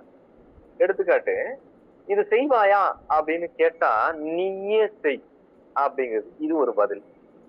இத நம்ம நிறைய இதான் நடக்குது இல்லையா? செய்யானா இல்ல, நீயே செய். அடுத்தது பாருங்க, வினா எதிர் வினாதல். இதுவும் நடக்கும். என்னுடன் ஊருக்கு வருவாயா அப்படிங்கிற வராமல் இருப்பேனா. இது ஒரு வினா எதிர் வினாதல். திரும்ப கேள்வியே பதிலா தர்றது. அடுத்தது உற்றது உரைத்தல். கேள்வி கேட்டா அந்த கேள்விக்கு நேரடியா பதில் சொல்லாம நீ விளையாடவில்லையா என்று கேட்டால் கால் வலிக்கிறது என்று உற்றதை உரைப்பது. எனக்கு என்ன நடந்துச்சோ அதை சொல்றது, அது உற்றது உரைத்தல். உருவது கூறல்னாக்க இனிமேல் நடக்கிறது. நீ விளையாடவில்லையா என்ற கேள்விக்கு கால் வலிக்கும், இனிமேல் நடக்குங்கிறத யோசிச்சு அது உருவது, இனிமேல் நடக்கி தருவது கூறுவது, உருவது கூறுவது. இனமொழி விடைனாக்கா அதுக்கு ஈக்குவலா இருந்து வேற ஒரு ஃபேமிலியை சொல்றது. உனக்கு கதை எழுத தெரியுமா என்ற கேள்விக்கு கட்டுரை எழுத தெரியும் என்று கூறுது. அப்போ இப்போ நீங்க இந்த வித்தியாசம் தெரிஞ்சிருக்கலாம். முதல் 3க்கும் அடுத்து வந்த 5ற்கும் உள்ள வித்தியாசம் தெரிஞ்சிருப்பீங்க இல்லையா? இந்த அடுத்து வந்த 5ம் தான் குறிப்பால் நாம் விடையை தருவது. அதேதான் பக்கத்தில் இருக்கக்கூடிய மைண்ட் மேப் தரப்பட்டிருக்கு. அடுத்த தலைப்பு மிக மிக முக்கியமான தலைப்பு, காலத்திற்கும் பயன்படக்கூடிய தலைப்பு. காலத்திற்கும் யாருக்குனாக்கா உங்களுக்கும் சரி எனக்கும் சரி, இதை பார்க்கக்கூடியவர்கள் கேட்கக்கூடியவர்கள் எல்லோருக்குமான தமிழ் கற்கக்கூடிய அத்தனை பேரும் தெரிந்து வைத்திருக்க வேண்டிய விஷயம் வல்லினம் மிகும் இடங்களும் வல்லினம் மிகா இடங்களும். இப்ப வல்லினம் மிகும் இடங்கள் மிகா இடங்கள் சொல்லும் பொழுதே வல்லினம் என்றால் என்ன, வல்லின உறுப்புகள் என்ன, எழுத்துக்கள் என்ன, கசட தபர இல்லையா, காசா தாப்பா. அதுல பெரும்பான்மை காசா தாப்பா தான்.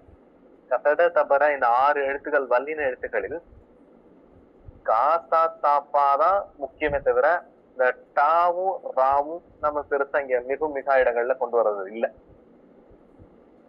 அதனால இந்த 4 எழுத்துக்கள் எங்கெங்கெல்லாம் வருது அப்படிங்கிறது வரும். வாணன் வேலை கொடுத்தான், வாணன் வேலை கொடுத்தான்.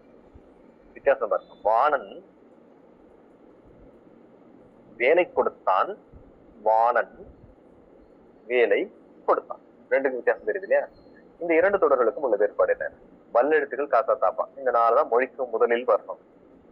மொழிக்கு முதல்ல வரக்கூடியது இந்த காசா தாப்பா மொழி முதல்ல வரும், வார்த்தையில வரும். சரி, அது எங்க வருது? 3 விஷயங்களுக்கு வரும். தோன்றல், சிறிதல், கெடுதல் அப்படிங்கிற இந்த புணர்ச்சியில இந்த வல்லினம் வரும், வராம போகும், என்ன வேணாலும் நடக்கலாம். இப்போ முதல்ல மறுபடியும் வரும். வாணன் வேலை கொடுத்தான் அப்படின்னு சொல்லும் போது வாணன் அப்படிங்கிறவன் ஒரு வேல் கொடுத்திருக்கிறான் அப்படிங்கிறது போல ஆகும். ஆனா அடுத்தது வாணன் வேலை கொடுத்தான் அப்படின்னு சொல்லும் போது ஏதோ ஒரு ஒர்க் இல்லையா, ஒரு ஜாப் அல்லது ஒர்க் கொடுத்திருக்கிறான் அப்படின்னு அர்த்தம் ஆகிடும். சரி, வல்லினம் மிகும் இடங்கள் மிக இடங்கள். அடுத்தது பாருங்க, இன்றைக்கு இருக்கக்கூடிய நிறைய விஷயங்கள் நாம தெரிஞ்சுக்க வேண்டியிருக்கு. இப்போ ஒரு 10 கொடுத்திருக்கிறது. முதல்ல தரப்பட்டது அச்சட்டை, இந்த காலம், எத்திசை, எந்த பயணம். இப்ப இதுல ஒரு சில எழுத்துக்கள் தடிமனாக தரப்பட்டிருக்கு. என்ன அப்படின்னாக்கா ஆ இ ஏ அப்படிங்கிறது எல்லாமே சுட்டெழுத்துக்கள் அப்படின்னு சுட்டி காட்டக்கூடிய எழுத்துக்கள். அப்ப சுட்டி காட்டக்கூடிய சொற்கள் என்னன்னா அந்த, இந்த, எந்த அப்படிங்கிறது. இந்த சுட்டெழுத்துக்களுக்கு பின்னால் வல்லினம் வர வேண்டும். அ சட்டை, அச்சட்டை, இச்சோறும், இக்காலம், இந்த காலம், திசை, எந்த பணம் அப்படி வரும் பொழுது அந்த, இந்த, எந்த என்ற சுட்டெழுத்துகளுக்கு பின்னால் வரும். அடுத்தது இரண்டாவது, கதவை திற, தகவல்களை திரட்டு, சாட்சியை பார் அப்படின்னு சொல்லும் பொழுது இரண்டாம் வேற்றுமை உருவு வர ஒரு வார்த்தையில சேர்ந்து வரும் பொழுது அந்த இரண்டாம் வேற்றுமையை அடுத்து உள்ளே வல்லினம் வரும். அடுத்து முதியவருக்கு, மூன்றாவது முதியவருக்கு கொடு, மெட்டுக்கு பாட்டு, ஊருக்கு செல் என்று சொல்லும் பொழுது நான்காம் வேற்றுமை வார்த்தைகள் எழுத்தை அடுத்தும் வல்லினம் வரும். நான்காம் வேற்றுமை உருவை அடுத்தும் வரும். முதியவருக்கு கொடு, மெட்டுக்கு பாட்டு. நான்காவது, என கேட்டார் வருவதாக கூறினார். என ஆக இந்த சொல்லுறவுகளின் பின்னால் வரும். என கூறினார் வருவதாக சொன்னார், இதெல்லாம் வரும். இன்னும் ஒரு சில இடம்லாம் தெரியும். அதற்கு, இதற்கு, எதற்கு, அதுக்கப்புறமேட்டும் வரும். நீங்க கட்டத்துல வந்துட்டு வலது பக்கத்துல இருக்கிறத பார்த்துக் கொள்ளலாம். அதற்கு, இதற்கு, எதற்கு என்ற சொற்களின் பின் வரும். ஈ, தனி ஆகியவற்றின் பின் வரும். மிக என்ற சொல்லின் பின் வரும். 8, 10 என்ற நம் எண்களின் பேரில் வரும். ஓரெழுத்து ஒரு மொழிக்கு பின்னல் வரும். அதாவது தீ பிடித்தது, பூப்பந்தல் அப்படிங்கிறது அது போல வரும். ஈறுகட்ட எதிர்மறை பெயரச்சம், நெடில் எழுத்து, பூவா, ஊடா, விரை அப்படி அதுக்கு பிறகு வரும். வன் தொடர் குற்றலுகிறம் கேட்டுக்கொண்டான், கே இட்டு இக், இந்த கேட்டுக்கொண்டான் அப்படின்னு இருக்கு இல்லையா. இந்த இட்டு டூவும் பாத்தீங்கன்னா கேட்டு அப்படிங்கிற வார்த்தையில இட்டு டூவும் வந்துட்டு வல்லெழுத்தும் குற்றலுகிறமும், அதாவது வன் தொடர் குற்றலுகிறம். அடுத்ததும் கொண்டான் அப்படிங்கிறதும் வல்லின எழுத்து. அப்ப அங்க இக்கு உள்ள வரணும். கேட்டுக்கொண்டான், விட்டு சென்றான், இதெல்லாம். அடுத்தது அகர இகர இற்று வினை எச்சங்கள் புனைகளில் வல்லினம் வரும். ஆடச் சொன்னார், ஓடி போனார், இங்க எல்லாமே வரும். அடுத்து ஆறாம் வேற்றுமை தொகையிலும் வல்லினம் வரும். புலி, தோல் அப்படின்னாக்க என்ன, அது புலினது தோல். அப்போ புலித்தோல் அப்படின்னு அந்த ஆறாம் வேற்றுமை தொகைங்கிறது அது புலியது, புலியினது தோல் அப்படின்னும் போது அந்த ஆறாம் வேற்றுமை வரும், புலித்தோல் வரணும். அடுத்து திசை பெயர்களுக்கு வரும். கிழக்கு பகுதி, வடக்கு பக்கம், அந்த திசை பெயர்கள் அதற்கு பின்னாடி. இரு பேரொட்டு பண்பு தொகையில மல்லிகை, பூ, சித்திரை, திங்கள் அங்கேயும் வரும். அடுத்து ஓமை தொகையில வல்லினம் வருமாம். தாமரை, பாதம். தாள, தவ, தட, குழ என்ற உரிச்சொற்களின் பின்னாலும் வரும். தவச்செய்து, தாள பேசினார் அப்படிங்கிறது. அடுத்து தனி குற்றெழுத்து அடுத்த வரும். ஆகார எழுத்தின் பின் வல்லினம். தனி குற்றெழுத்தின் பின் தனி குற்றெழுத்து, தனியாக இருக்கக்கூடிய குறில் இருக்கு இல்லையா, குற்றெழுத்துனா குறில் எழுத்து. நீ அப்படிங்கிறதும் க அப்படிங்கிறதும் குறில் எழுத்து. அதுக்கு அடுத்து வரும் எழுத்து ஆகார எழுத்தா இருந்துச்சுன்னா நிலா, கனா, அடுத்த வல்லினம்ல ஆரம்பிக்கும். சோறு, நிலா சோறு, நிலா சோறு. கனா கண்டேன், கனா கண்டேன். அடுத்தது சில உருவக சொற்களில் சில அப்படிங்கிற வார்த்தை தராங்க பாருங்க. சில இடங்கள்ல தான் உருவகத்துல வல்லினம் வரும். வாழ்க்கை, படகு, உலகம், பந்து அப்படிங்கிற ஒரு சில இடங்களில் வரும். ஆனா வல்லினம் மிகாத இடங்கள் எங்கெங்க அப்படின்னாக்கா தோப்புகள், தோப்புகள் அப்படிங்கிற வார்த்தை பாருங்க. வல்லினம் மிகாத வராத இடங்கள் என்னென்ன அப்படின்னா தோப்புகள், தோப்புகள் அப்படின்னு சொல்லும் பொழுது கத்தி தோப்புகள் அப்படின்னும் போது வேற அர்த்தம் தருகிறது, தவறு. தோப்புகள் என்பதுதான் சரி. கத்தி கொண்டு வந்தான், கத்தி கொண்டு வந்தான். இப்ப வல்லினம் எங்க வரணும், வரக்கூடாது அப்படின்னாக்கா கத்தி கொண்டு வந்தான்னா கத்தி எடுத்து வந்தான், கத்தி கொண்டு வந்தான்னாக்கா சவுண்டு போட்டு வந்தான்னு அர்த்தம். அப்போ வந்துட்டு அந்த இடத்துல வர வேண்டிய வந்து இதற்கு என்ன சில வித்தியாசம் எடுத்துக்காட்டுகள் தரப்பட்டிருக்கு, அதையும் பாருங்க. எங்கெங்கெல்லாம் வரக்கூடாது, அது இது அதுக்கப்புறம் வராது. அது இது எது இந்த இந்த மாதிரியான சுட்டுகளுக்கு பின்னாடி வராது. அடுத்து எழுவாய் தொடர்ல வராது. என்ன, குதிரை தாண்டியது, குதிரை தாண்டியது வராது. கிளி பேசும், கிளி பேசும் தப்பு. அடுத்து 3ஆம் 6ஆம் விரிகளில் வல்லினம் வராது. அண்ணனோடு போவோம், எனது சட்டை. அடுத்தது விழி தொடர்களில் வராது. தந்தையே பாருங்கள், மகளே தான். இந்த விழித்தல் அடைத்தல்ல வராது. பேரச்சத்துல வந்த சிரிப்பு, வந்த பார்த்த பையன் அப்படி இந்த பேரச்சத்துல வராது. வந்த சிரிப்பு, பார்த்த பையன். 2ஆம் வேற்றுமை தொகையில வல்லன வராது. நாடு கண்டான் அப்படின்னா நாடை, நாடை, நாடு கண்டான் இக்கு வராது. கூடு கட்டு, கூடு கட்டு அல்லது கூடை, கூடை கட்டுனா வரும். நாட்டை கண்டானா இக்கு வரும். ஆனா நாடு கண்டான் அப்படிங்கிறது 2ஆம் வேற்றுமை தொகை உள்ள ஒளிஞ்சிருக்கு, தொக்கி நிற்கிறது. ஆனா அந்த இடத்துல வர வேண்டிய அவசியம். நாடு கண்டான் வர வேண்டிய அவசியம். அதே போல படி, முடி இதுக்கப்புறம் வராது. வரும்படி சொன்னார், பெரும்படி கூறினார் வராது. வியங்கோல் வினைமுற்றுல வராது. வாழ்க, வருக, அதாவது வாழ்த்துதல், வைதல், வேண்டல், விதித்தல் இந்த 4க்கு அப்புறம் வராது. அதான் வியங்கோல். வினை தொகையிலையும் வராது. குடிதண்ணீர், வளர்பிறை, திருவளர் செல்வன். குடி தண்ணீர் வராது. வளர்பிறை வராது. திருவளர் செல்வன் தப்பு.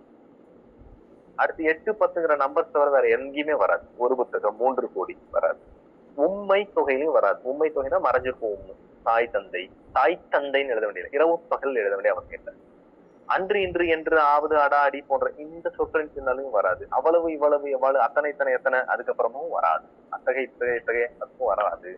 எதுங்கெல்லாம் வராதுங்கிறத ஷார்ட்டா தெரிஞ்சு வச்சுக்கிறது. எப்போதைய, அப்படிப்பட்ட, இப்படிப்பட்ட, எப்படிப்பட்ட, நேற்றைய, இன்றைய, நாளை இதுக்கப்புறமும் வராது. 3, 5, 6ஆம் வேற்றுமை தொகைகள்ல வராது. 2ஆம், 3ஆம், 4ஆம் வேற்றுமை தொகையில வராது. எழுதிதான் பார்க்கணும் நம்ம. சரிங்களா? நிலைமொழி உயர்திணை அமையும் தொடரில் வலிந்த வராது. தலைவி கூற்று வராது. நிலைமொழி உயர்திணையாக அமையும் தொடரில் வராது. அடுத்தது பாருங்க, சால தவ தட கூட இதற்கு பிறகும் வராது. சில இடங்களில் தான் வராது. உரிச்சொற்களை தவிர, சால தவ தட கூட இந்த உரிச்சொற்களை தவிர மற்றதான் வராது. அடுக்கு தொடர் இரட்டை கிளவி இதுல வந்துட்டு வல்லினம் மிகாது. பார், அங்க பார், இப்ப போட வேண்டிய அவசியம், தலைச்சலை எழுத வேண்டிய அவசியம் இல்லை. அடுத்தது கள் அப்படிங்கிற அக்னியை பொருளுக்கு சேரும் பொழுது வல்லினம் வராது. கருத்துகள் கேட்டனர் அப்படின்னா இக்கு போட வேண்டிய அவசியம் இல்லை. கருத்துகள் அல்லது கல்வி கருத்துக்கள்னு எழுத வேண்டிய அவசியம். பொருளுக்கு இக்கு போட வேண்டிய அவசியம். வாழ்த்துக்கள் தப்பு, வாழ்த்துகள் அவ்வளவுதான்.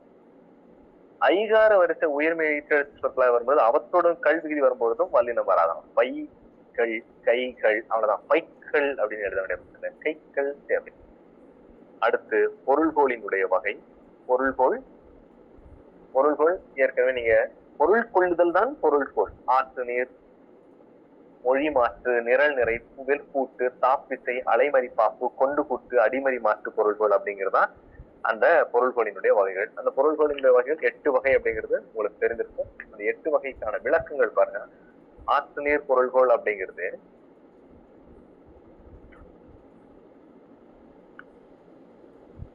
ஆற்று நீர் பொருள்கோள்னாக்க அந்த பாடலை வச்சு நம்ம தெரிஞ்சுக்கணும். ஏன்னா அந்த பொருள்களினுடைய பாடல் வந்துட்டு சொல்லரும் சூழ்பசும் பாம்பின் தோற்றம் போல் பாம்பின் இருக்கு பொருள்கள். அந்த விளக்கத்துல பாருங்க, ஆற்று நீர் பொருள்கோள் அப்படிங்கிறது சொல்லரும் சூழ் அல்பசும், சொல்லரும் சூழ் வரும். அது சூழ்பசும் பாம்பின் தோற்றம் போல் மெல்லவே கருயிருந்து இன்று மேலா செல்வமே போய் தலை நிறுவி சேர்ந்த நூல் கல்வி சேர் மாதிரி இறங்கி காய்த்ததே அப்படின்றது. நெற்பயிர் வந்துட்டு கருவுற்று பச்சை பாம்பின் வடிவம் கொண்டு கருக்கொண்டு பின்பு கதிர் விட்டு செல்வம் முடிந்தவர்கள் பண்பற்று மக்கள் பணிவினை தலை நிமிர்ந்து நிற்பதற்கு போல குத்திட்டு நின்று முடிவில் கதிர் முற்றியுடன் பெற்றோர்கள் வணங்குதலை போல வளைந்து காய்ந்தன அப்படின்னு ஒரு விஷயத்த ஒரு ஆற்று நீரினுடைய நீரோட்டம் போல் எழுதுகின்ற காரணத்தினால் இது வந்து ஆற்று நீர் பொருள்கோள். இரண்டாவது மொழி மாற்று பொருள்கோள் அப்படிங்கிறது பாடலில் இருக்கக்கூடிய வார்த்தைகளின் மொழிகளை மாற்றி நாம் பொருள் ஓரடியில் இருக்கக்கூடிய சொற்களை முன்னும் பின்னும் மாற்றி பொருள் சொல்வது மொழி மாற்று பொருள்கோள். எடுத்துக்காட்டு வந்துட்டு நன்னூல்ல தரப்பட்டிருக்கு. ஒரு பாடல் வரி தரப்பட்டிருக்கிறது. குன்றத்து மேல் குவளை குலத்துள செங்கோடு வேரி மலர். இதனை குன்றத்து மேல் வேரி மலர் என்றும் குலத்து குவளை மலர் என்றும் பொருள் கொள்ள வேண்டியிருப்பதால் அத ஒரே அடியில் இருக்கக்கூடிய வார்த்தையில முன்பின் மாற்றி போடுவதனால மொழி மாற்று பொருள்கோள் அப்படின்னு பேரு. அடுத்தது நிரல் நிறை பொருள்கோள் அப்படிங்கிறது இந்த வார்த்தைக்கு அடுத்த ஒரு வரிசை சரியாக அமைக்கும். முதல் வரிசைக்கு 2வது வரிசை சரியாக அமைக்கும். அதுதான் நிரல் நிறை பொருள்கோள். அது முறை நிரல் பொருள்கோள், எதிர் நிறை நிரல் அப்படின்னு சொல்லிட்டு 2 இருக்கு. முறை நிரலுக்கு வந்துட்டு அன்பும் அரணம் உடைத்தாய் இல்வாட்டி பண்பும் பயனும் அது அப்படின்னாக்க அது கீழே அப்படியே பாத்தீங்கன்னா அன்புக்கு பண்பும் அரணுக்கு பயனும் இருக்கு. பண்பும் அப்படிங்கிறதுல அந்த 3 புள்ளி எண் வரும். பண்பும் பயனும். எதிர் நிரல் நிறைனாக்க எதிரெதிராக பொருள் பண்ணும். விலங்கோடு மக்கள் அணையர் இளங்கனோர் கற்றாரோடு இணையவர் அப்படிங்கிறது. விலங்குக்கு பாருங்க, முதல் அடியில விலங்கு மக்கள் அப்படிங்கிறது எழுவாய்களை வரிசைப்படுத்தி அடுத்த அடியில பயனிலையா கற்றார் கல்லாதார் அப்படிங்கிறது ஆப்போசிட்டா வைக்கிறாங்க. விலங்கு அதற்கு கீழே கற்றாரை வச்சிருக்கிறான், மக்களுக்கு கீழே ஏனைய வச்சிருக்காங்க இல்லையா. இது வந்துட்டு நிரல் எதிராக இருக்கு. இப்ப முதல்ல பார்க்கும் பொழுது அன்பும் அறனும் உடைத்தாயின் இந்த குரல் பார்த்தோம். அன்புக்கு பண்பும் அறத்திற்கு பயனும் அதற்கு இணையாக வைக்கப்பட்டுச்சு. எனவே அது முறை நிரல். எதிர் நிரல் அப்படிங்கிறது விலங்கோடு மக்கள் அப்படிங்கிற வார்த்தைக்கு நேரா கீழே கற்றாரோடு ஏனையவர் அப்படின்னு வருது இல்லையா? அப்ப அந்த விலங்கோடு கீழே ஏனை வந்திருக்கலாம், மக்களுக்கு நேர கீழே கற்றவர் அப்படின்னு வந்திருந்திருக்கலாம். இதை மாற்றி தருகின்றதால் எதிர் நிரல் கிடைக்கும். அடுத்தது வில் பூட்டு பொருள்கோள். ஒரு பாடலினுடைய இரு முனைகளை இணைத்து கட்டும் போது ஒரு வில்லு வளைஞ்சு எப்படி இருக்கும், ரெண்டு முனை சேர்த்து நடுவுல கட்டுவது போல வருது இல்லையா? இழுத்து ரெண்டு முனைகளை வந்து கயிற்றால் கட்டுகிறோம். அது போல ஒரு சொல்லினுடைய முதலிலும் கடைசியிலும் இருக்கக்கூடிய வார்த்தை சேர்த்து ஒன்றா கொண்டு வந்து இணைப்பது. உலகு அப்படிங்கிறது நெருநல் உலனொருவன் இன்றலேனும் திறமை உடைத்து உலகு. இதுல இந்த உலகு அப்படிங்கிற ஒரு கடைசி சொல் வந்துட்டு நெருநல் அப்படிங்கிறதோட சேர்த்து பொருள் கொள்ளணும். அப்புறம் தான் நெருநல் அப்படின்னாக்கா நெடுநாள். இந்த உலகம் நெடுநாள் இருப்பதற்கு காரணம் அப்படின்னு நம்ம எடுத்துக்கோம். உலகம் நெடுநாள் அப்படிங்கிற வச்சோம்னாக்கா அந்த வில் பூட்டு. இந்த தாப்பு செய்யனாக்கா தாப்புன்னா தாம்பு அப்படின்னு சொல்லுவோம். ஊஞ்சல் கீழே கொடுத்துருப்பாங்க. தாம்பு என்பது ஊஞ்சல் கயிறு அப்படின்னு தரப்பட்டு அந்த பேரக்ராஃப். ஊஞ்சலில் நடுவில் நின்ற ஒரு கயிறு முன்னும் பின்னும் சென்று வருவதை போல செய்யுளில் நடுவில் கூடிய ஒரு சொல் முன்னும் பின்னும் சென்று பொருள் கொள்ளுகிறது. இறந்தார் இறந்தார் சினத்தை துறந்தார் துறந்தார் துணை. சினத்தைங்கிற ஒரு வார்த்தை தான் முன்னாடியும் பின்னாடியும் போய் இணைக்குது, பொருள் கொள்ளும்படியாக மாற்றுகிறது. அடுத்தது அலைமறி பாப்பு. பாப்பு என்பது பாம்பு. அலையில் புற்றுல சென்று உள்ள சென்று வெளியில நிற்பது போல முதல்ல உடலை கீழே கொண்டு போயிட்டு பிறகு மேலே தலையை தூக்கும். அது போல ஒவ்வொரு வார்த்தையா தலையை மேல வச்சுக்கிட்டு உடம்ப மட்டும் உள்ள கொண்டு போறதுக்குள்ள ஒரே ஒரு வார்த்தையை நம்ம வச்சுக்கிட்டு மேல வச்சுக்கிட்டு மீதி எல்லாத்தையும் அடுத்தடுத்து நாம பொருள் கொள்ள வேண்டும். அதுக்கு பேர் வந்துட்டு அலைமறி பாப்பு பொருள்கள். பாடல படிச்சுட்டு தெரிஞ்சுக்கலாம். அடுத்தது போயிடலாம் தொடர்ச்சியாக. கொண்டு கூட்டு பொருள்கள் அப்படின்னாக்க வார்த்தைகள் முன்பின்னாக இருக்கும். சொற்கள் வந்துட்டு வேற வேற இடங்கள்ல சிதறி கிடக்கும். நாம அந்த இடத்துக்கு தகுந்த மாதிரி வார்த்தைகளை பொருள் கொள்ள வேண்டும். அதுதான் கொண்டு கூட்டு பொருள்கோள் அப்படிங்கிறது. அதுக்கு ஒரு ஒரு நன்னூல் நூற்பா தரப்பட்டிருக்கு. அது முக்கியம். கொண்டு கூட்டு. யாப்படி பலவினும் கோப்புடை மொழிகளை ஏற்புடி இசைப்பது கொண்டு கூட்டேன். அதுதான் முக்கியம். யாப்படிகள் பலவேறாக இருந்தாலுமே அந்த கோப்புடை மொழிகளை எதற்கு எது சரியாக பொருந்துமோ அந்த மொழிகளை ஏற்புழி இசைப்பது, உரிய இடத்தில் வைத்து நாம் பொருள் கொள்ளுவது டேஷ் கோடிக்கு இடத்துல கேட்டோம்னா கொண்டு கூட்டே அப்படின்னு சொல்ல தெரியும். அப்ப அந்த கொண்டு கூட்டேங்கிறது இந்த வார்த்தைகளை இதே போல நன்னூல்ல ஒவ்வொரு பொருள்களுக்கும் அந்த பாடல் இருக்கு. நன்னூலுடைய நூற்பார்க்கு அதை தெரிஞ்சு வச்சுக்கணும். அடிமறி மாற்று பொருள்கள். அடிகளை மாற்றி எப்படி போட்டாலும் பொருள் கொள்ள முடியும். முன்பின்னாக எப்படி வேணாலும் மாற்றி பொருள் கொண்டாலும் அது வந்துட்டு அடிமறி மாற்று பொருள்கோள். இங்கு தரப்பட்டிருக்கூடிய ஒரு பாடல் தரப்பட்டிருக்கலாம். ஆனால் பாடல்கள் எந்த பாட்டு வேணாலும் தருவாங்க. அதை நீங்க வந்து கொஞ்சம் கவனமா தெரிஞ்சு. அடுத்தது மரபு பிழைகளை தெரிந்து கொள்ளுங்கள். பறவைகளின் ஒலிக்குறிப்பு சொற்களை வந்து ஒலிக்குறிப்பு சவுண்ட் எப்படிலாம் ஆந்தை அலரும், கோழி கொக்கரிக்கும், குயில் கூவும், காகம் கரையும், கிளி கொஞ்சம். கிளி பேசும்னு சொல்லலாமா?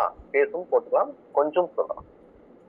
மயில் அகவும், போட்டான், குழலும் குழரும் குழரும், வாத்து கத்தும், வானப்பாடி பாடும், குருவி கீச்சிடும், வண்டு முரலும், சேவல் கூவும், புகை குழரும் குழரும், குழலும் குழரும், புறா குணுகும். சரியா?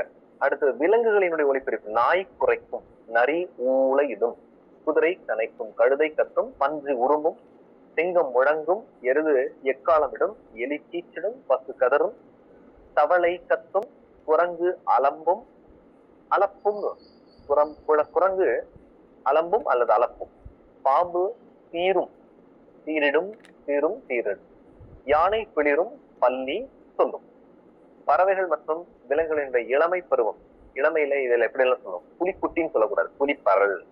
குதிரை குட்டி, கீரி பிள்ளை, கீரப்பிள்ளை என்று கீரி பிள்ளை. கழுதை குட்டி, மான் கன்று, ஆட்டுக்குட்டி, யானை கன்று. பன்றி குட்டி, சிங்கக்குரலை, பூனை குட்டி, எலி குஞ்சு, நாளினி குட்டி, கோழி குஞ்சு. நாளினி குட்டி, நாளினி குட்டி, நாளினி குட்டி தவறா இருக்கு. நாய்க்குட்டியா இருக்கு. அடுத்தது தாவரங்களினுடைய உறுப்பு பெயர்கள்.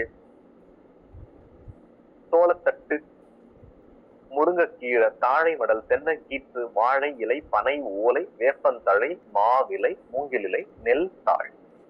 செடிகொடி மரங்களினுடைய தொகுப்பை சொல்லும்போது, ஒரு கூட்டத்தை சொல்லும்போது, பூந்தோட்டம், மான் தோப்பு, வாழை தோட்டம், தேயிலை தோட்டம், சோள கொல்லை, சவுக்கு தோப்பு, பனங்காடு. அடுத்து ஒரு கூட்டமானது ஆட்டு மந்தை, மாடு மந்தை, எறும்பு சாறை, கல் குவியல், சாவி கொத்து, திராட்சை கொலை, பசு நிறை, யானை கூட்டம், வீரர்படை, வைக்கோல் போர், விறகு கட்டு, மக்கள் தொகுப்பு. அதே போல செய்தலும் அதற்குரிய வினை. அம்பை என்ன செய்யும்? எய்ய வேண்டும். அம்பு எய்தல், காய்கறி அறிதல், சாப்பாடு உண்ணுதல், பழமெத்தலை தின்னுதல், நீர் அருந்துதல், தேன் நக்குதல், முறுக்கு அடித்தல், இதெல்லாம் மிசைதல். ஓவியம் வரைதல், வண்ணம் தீட்டுதல், சிற்பம் செதுக்குதல், நூல் எழுதல், செய்யுள் பா இயற்றல், குடம் வனைதல், கூடை முடைதல், கூரை வேய்தல், சுவர் வைத்தல், வீடு வரப்பு கட்டுதல், இட்லி அவித்தல், தோசை சுடுதல், சாப்பாடு இலகி தைத்தல், காற்று வீசும். வீசுதல் கொடுத்துக்கலாம், வீசுதல். சரி, வீசும். இப்படியாக இன்றைக்கு இருக்கக்கூடிய பாடப்பகுதிகள் நிறைவு பெறுகிறது. இதுல ஏதாவது சந்தேகம் இருந்ததுனாக்கா கேட்கலாம். நன்றி, வணக்கம்.